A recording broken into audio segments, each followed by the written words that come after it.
is the big day. Hopefully the day that my lawn is changed forever. So I am watering this morning. Both lawns. These are the two that I'm doing, obviously. And it's mainly just to get be able to pull a good core. I've been watering the last couple nights. I think I get one last water in this morning to hopefully get some good cores pulled. I had my niece come by yesterday and she scalped the lawn. She cut it at its lowest setting. Give my grass, hopefully the seed, a good chance to make it and live and have a shot against the weeds and existing grass. So scalp it real short. Hopefully that pays off and works. I hope. So I don't know how well you can actually see that from that distance, but where's my line here? So another reason why I want to extend out this flower bed is because you see all this gross stuff? This is moss. Look at that. Just pure moss. And I didn't notice this until we scalped the lawn yesterday, but it's even where I am going to put seed. So I'm thinking about changing my fertilizer from the Scott's Turf Builder like I have. Keep that in the garage for a little while, but do like a weed and feed on this. Although, in all honesty, it probably won't work for the moss. It may. But when I was pulling up, pulling out the edger over there, it was like pulling up the whole turf. Look at that. See that? And oh, that's why, because they have that netting down when they sod it or whatever they did here. It's okay, buddy. The horn, yeah, but see, look at that. Look at all that moss. But anyway, so you have to run to the Home Depot or Lowe's before I actually start aerating and throwing fertilizer down. See if there is a fertilizer weed and feed that I can use that will take care of the moss that is out here, which is where I'll be planting seed. I tried to rake up some of it, but didn't have enough time last night because I had to film some church announcements and stuff. So, but look at that. Problem is, it's spores too. I think that's some seed right there.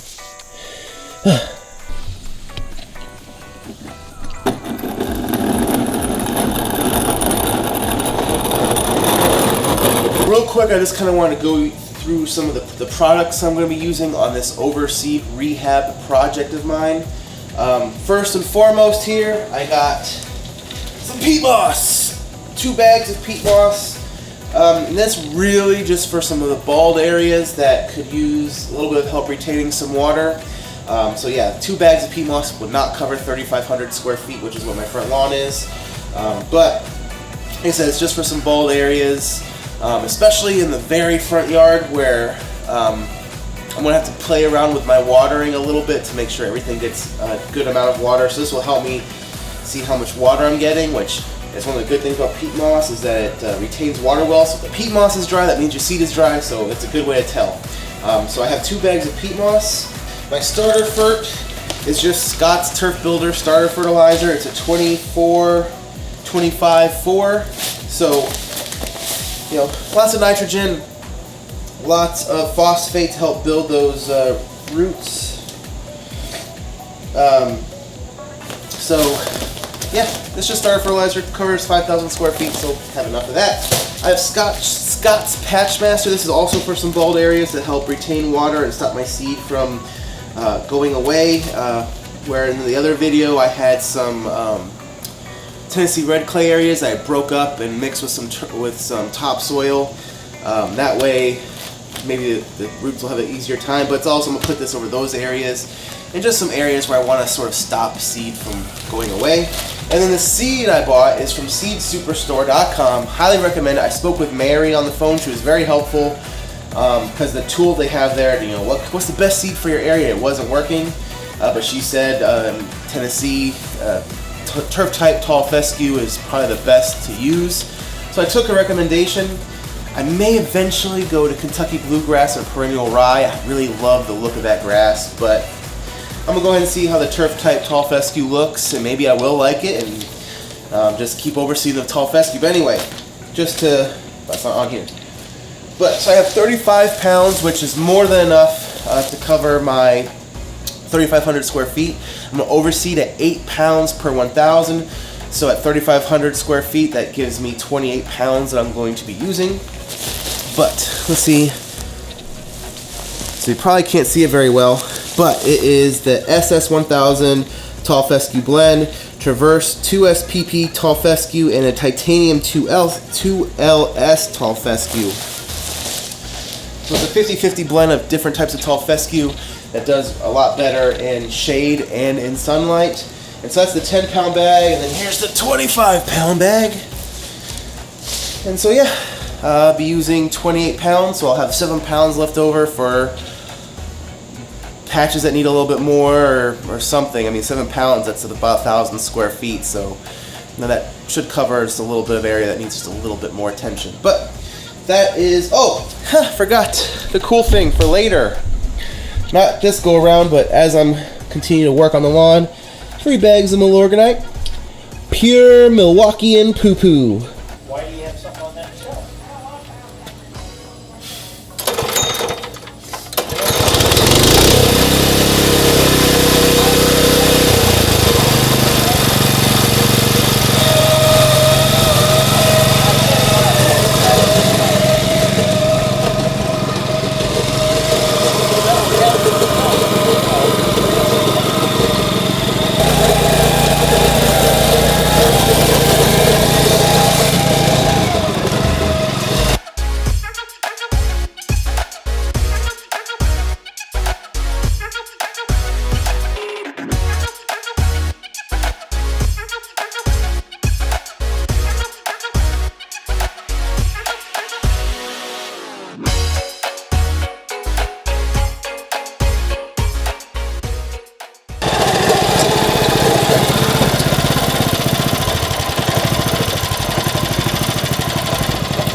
I finished aerating both sides with help of my father-in-law, and about the size of the core we pulled. Let me focus on the core. Probably about 2 inches. This came from the front yard over there. This side came from over here. It's about 1.5 inches. This one's gonna get bigger core because I watered the grass for an hour yesterday and today in the morning. So the ground is a little more moist. But yeah. So now it's on to seeding. So 2270 is what I'm going to apply. So cleaning just half this bag of Scott's starter fertilizer. It'll be fine.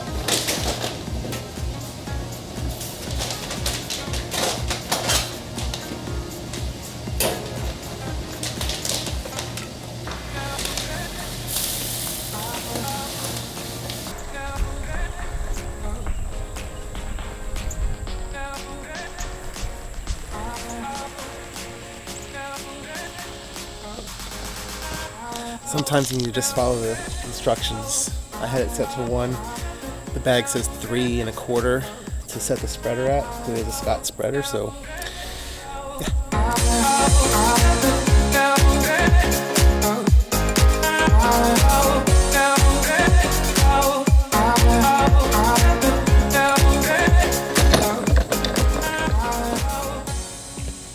So I made 2, as you saw, going forward and back, up and down. Still have just a little bit left, but I'm assuming that's probably just, maybe I put too much in the hopper. But on to the next side. Helpful little piece of advice, stay hydrated.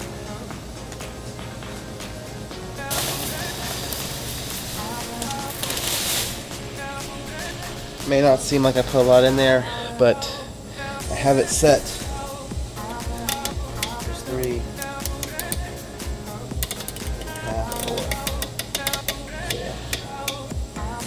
Have it set to 3 1/4 like it asked me to, so it's gotta be right. We'll see.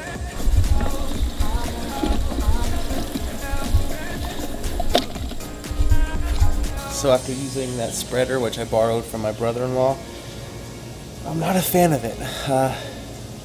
Now, there's no edge guard on it, so I know I'm getting some on the concrete, which isn't that big of a deal. I don't feel like I have as good of a control on the release.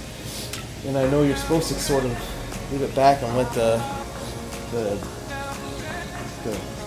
brace on the bottom sort of like hold onto the ground, but it's still not, even with that, holding it down all the way, it's still not feeding all the product into, especially when you get down to the last little bit, it's not feeding it all into the opening. So I think I'm just going to go to Home Depot and get one of my own, since this is a project I'm going to constantly be working on it, not just now, but throughout the rest of the fall and spring next year, putting fertilizer and more seed and stuff. So I think it's a good investment to have my own.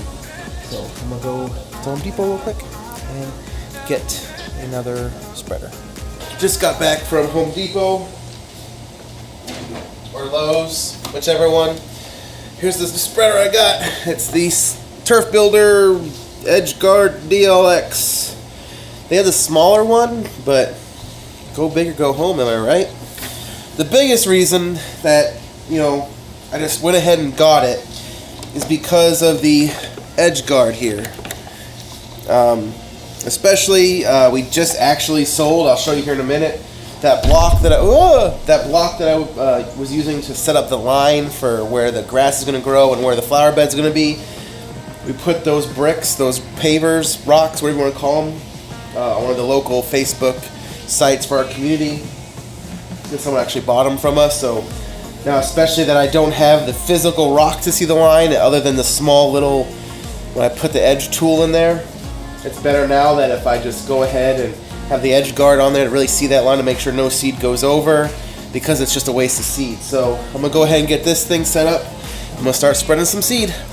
So it might be a little overkill, but I have a bucket here and a scale, an old scale that I don't really use anymore, and so I'm just going to measure out how much seed I need to put down. The scale isn't working, so we're just going to throw her down. I don't think it matters too much, especially when you're overseeding, but I want to make sure I do it right. And so I did look up, and I recommend, us guys, we have a problem with instructions, which is fine, but for something like this, you're spending a lot of money, so you want to make sure you're doing it as best as possible or as right as you can. So I wasn't sure what setting I needed to set it at, set the spreader at to, overseed. So I did look it up, and Scott's recommends for overseeding a 5.5 on the dial. So we're going to try the 5.5, see how much product is going out. But this whole basin, whatever, the whole spreader is going on that lawn over there. So we'll see if that means I got to go up and down a few passes, and that's what I got to do. But that's about as much as I want to put on that side, and the rest will go over there. It's actually not too terribly hot out today. It's very sunny, but there's a nice little breeze, so that's good.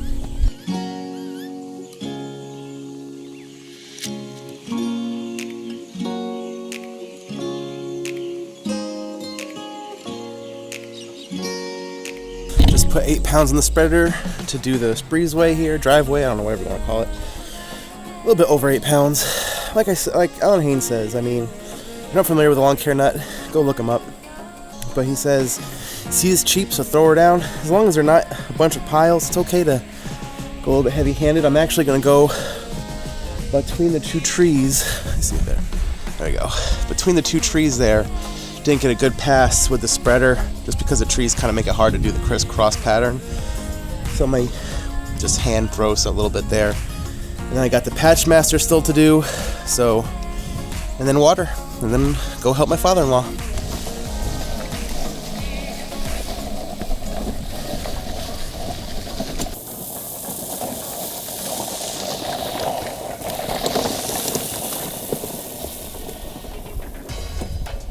So now I'm going to go to those bare spots that I showed in the aerial footage, put down the Scott's Patch Master over those, and see how much of coverage I get with this. If I get enough, spot right there that's just dirt, kind of want to put this on top of as well.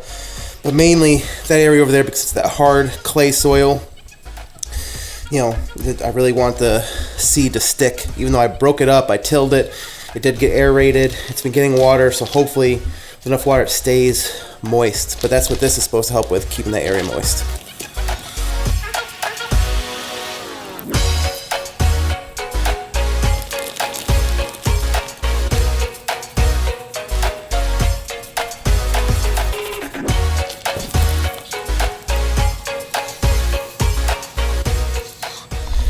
So last thing I'm gonna do is I'm gonna lay out some peat moss in certain areas, and then that's pretty much it. I'll go help my father-in-law. But it's fun. It's labor, you know. You're working hard, you're sweating, but I mean, hopefully this works like I want it to, and it just really revamps my lawn with another helping in the spring. But one thing at a time, one day at a time. The thing about peat moss is that it's extremely dirty. Extremely dirty. Good work.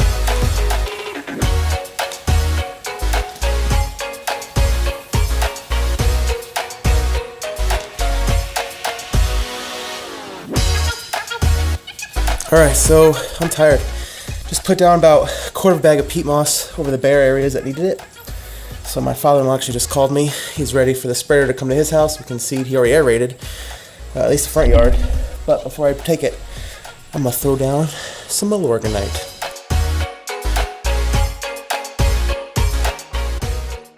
Yeah, so I'm done for the day. I seeded and fertilized his property.